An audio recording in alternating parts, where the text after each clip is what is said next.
एक बार यूनोके नाम की एक यंग वाइफ थी, अपने पति से परेशान। युद्ध में जाने से पहले उसके पति काफ़ी सॉफ्ट थे उसके लिए और उनका प्यार बिल्कुल वैसा था जैसे कोई सोलमेट। लेकिन जब से वो युद्ध से लौटे थे, क्रोधित और अप्रत्याशित व्यवहार था। वो अपने पति के साथ रहने से अब डरने लगी थी, लेकिन फिर भी वो उनसे प्यार करती थी।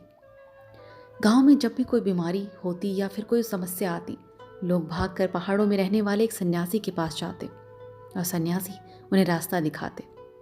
और इस बार यूनोके भी इस परेशानी को लेकर सन्यासी के पास पहुंची। जैसे ही यूनोके साधु की कुड़िया के पास पहुंची, दरवाज़ा खुला था। साधु ने बिना पीछे मुड़े कहा, मैं तुम्हें सुन रहा हूँ, तुम्हारी समस्या क्या है? और हाँ, यह अक्सर होता है जब सैनिक युद्ध से लौटते हैं। आप मुझसे इसके बारे में क्या उम्मीद करती हैं? युवा पत्नी रोने लगी, मुझे एक औषधि बनाओ, एक ताबीज़ दे दो या कुछ भी दे दो। मेरा पति बस पहले जैसा हो जाए, वापस पहले जैसा। साधु ने पलट कर जवाब दिया, आपका अनुरोध टूटी हुई हड्डी या कान के संक्रमण के समान श्रेणी में नहीं आता जिसे मैं ठीक कर दूं। यूनोके ने कहा, जी मुझे पता है। तो फिर मुझे सोचने दो, 3 दिन लगेंगे, वापस आओ। 3 दिन बाद जब यूनोके वापस सन्यासी की कुटिया में गई और उन्होंने मुस्कान के साथ अभिवादन किया, उन्होंने कहा, मेरे पास अच्छी खबर है, एक औषधि है, आपके पति को पहले की तरह बहाल कर देगी। लेकिन आपको पता होना चाहिए, इसके लिए एक असामान्य सामग्री की आवश्यकता होती है। आपको मुझे वो लाकर देना होगा और वो है एक जीवित बाघ की मूंछ। यह सुनकर यूनोके हाँफने लगी, क्योंकि यह संभव है। साधु ने कहा, मैं इसके बिना कोई औषधि नहीं बना सकता। वो चिल्लाया और कुछ नहीं कहा। देखा नहीं, मैं व्यस्त हूं, तुम जा सकती हो। यूनोके अब समझ नहीं आ रहा था कि क्या करे। अगले दिन भोर होने से पहले मांस की चटनी से भरे हुए चावल के कटोरे के साथ बाहर निकली। पहाड़ की एक गुफा में गई जहाँ एक बाघ रहता था। जैसे ही वह उठी, उसने अपनी जीभ को बहुत धीरे से क्लिक किया। उसका दिल तेज हो गया और ध्यान से कटोरी को घास पर रख दिया। फिर जितना हो सके उसने कम शोर करने की कोशिश करते हुए पीछे हट गई। अगले दिन भोर होने से पहले वापस फिर से दूसरा कटोरा लेकर मांस की चटनी और चावल के साथ उस गुफा में गई और फिर से बहुत कम आवाज़ के साथ उसने वही किया और खाली कटोरा वापस ले लिया। ये कई महीनों तक चलता रहा। उसने बाघ को कभी देखा नहीं था और उसने कहा, शुक्र है, भगवान का शुक्र है, मैंने नहीं देखा। हालांकि वह ज़मीन के पैरों के निशान से जानती थी कि बाघ है और वही भोजन कर रहा है। फिर एक दिन जैसे ही वो पास गई, उसने देखा कि बाघ का सर उसकी गुफा से बाहर निकल रहा है। नीचे की ओर देखते हुए उसने बहुत सावधानी से उसी स्थान पर कदम रखा, जितना हो सके कम शोर करते हुए, और जो खाली कटोरा था उसे उठा लिया। कुछ हफ्तों के बाद उसने देखा कि बाघ अपनी गुफा से बाहर आ जाएगा, क्योंकि उसने उसके कदमों की आहट सुनी। हालांकि वह दूर ही रहा और उसने फिर से सोचा, भगवान का शुक्र है। वो जानती थी कि किसी दिन मूंछ पाने के लिए उसके करीब तो जाना होगा। एक और महीना बीत गया। तब बाघ खाली भोजन के कटोरे के पास इंतज़ार करता था, क्योंकि उसे उसकी आवाज़ सुनाई देती थी। जैसे ही उसने पुराने कटोरे को उठाया, उसे एक नए से बदल दिया।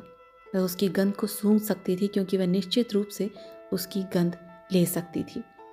वास्तव में उसने सोचा, एक ताज़ा कटोरा नीचे रखते हुए, लगभग बिल्ली के बच्चे के रूप को याद करते हुए, जब आप इसे जानते हैं तो एक दोस्ताना प्राणी है। जी हाँ, उसने बाघ पर नज़र डाली और देखा कि उसकी एक भौं से दूसरी तक लाल रंग का फर, कितना प्यारा बहाव है। 1 हफ्ते बाद ही बाघ ने उसे धीरे से अपना सर रगड़ने की अनुमति दी और उसने अपना सर झुका दिया और वो बिल्ली की तरह घुरघुराने लगा। तब वह जानती थी कि समय आ गया है। अगली सुबह बहुत जल्दी वह अपने साथ एक छोटा सा चाकू लेकर आई। जब उसने ताज़ा कटोरा नीचे रखा और बाघ ने उसे अपना सिर सहलाने की अनुमति दी, तो उसने धीमी आवाज़ में कहा, ओह मेरे बाघ, क्या मुझे तुम्हारी एक मूंछ मिल सकती है?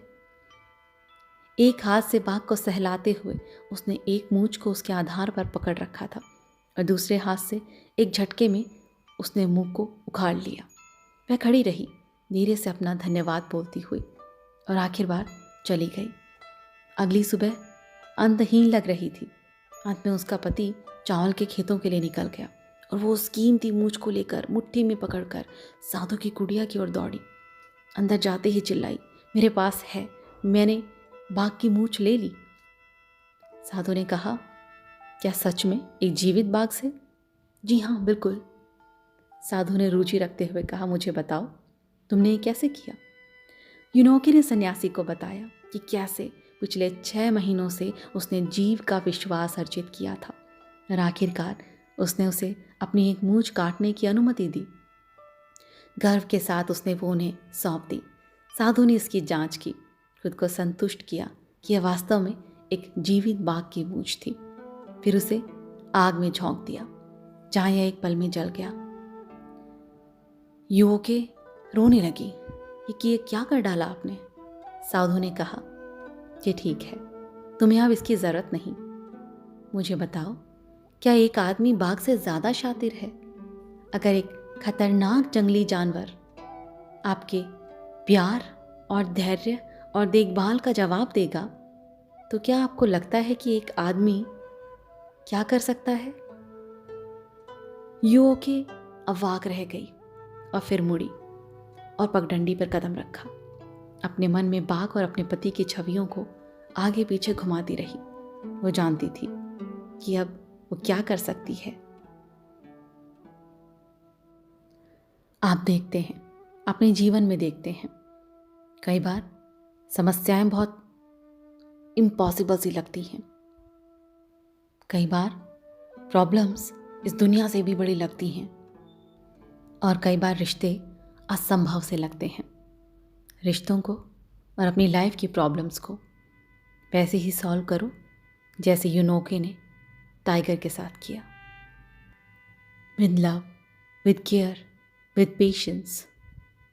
हर दिन कोशिश करो और एक कदम आगे बढ़कर कोशिश करो।